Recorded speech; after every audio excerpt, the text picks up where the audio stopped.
Let's head to Sydney's Daily Telegraph. Albo's home truth is the splash tomorrow. Sydney's housing crisis is driving a wave of working homeless, residents who cannot find or afford a home despite holding down a job.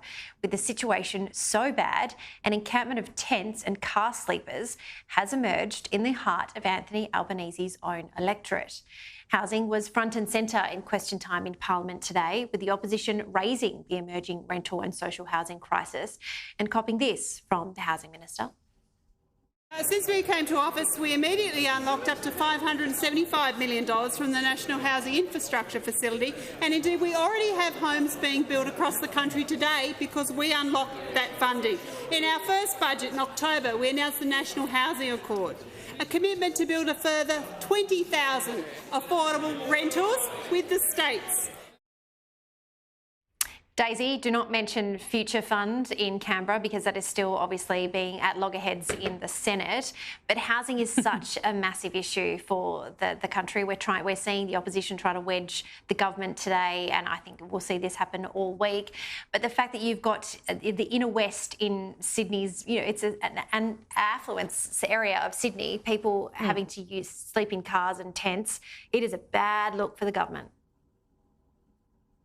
It's a terrible look for the government, Jenna, and I had the exact same reaction you did when I saw that this was Anthony Albanese's electorate, where there were people sleeping in cars and sleeping roughs, even though they have jobs. I thought, hang on a minute, that's a reasonably affluent, swanky area of Sydney. It's not at all where you would expect that to be happening, but it is a terrible look for the government, and it must be frustrating for them because this is obviously a culmination of the COVID financial disaster in terms of inflation and the ensuing rising interest rates. It's technically, if you go back, it's actually not the government's fault. I mean, this is the fault of the former coalition government. I've said this before, who facilitated that massive sort of printing of money and throwing money at the states because they weren't courageous enough to slam the checkbook shut in September 2020 and say this is going to create a terrible situation in the future. You states need to work this out without locking down and screaming at us for money all the time. So,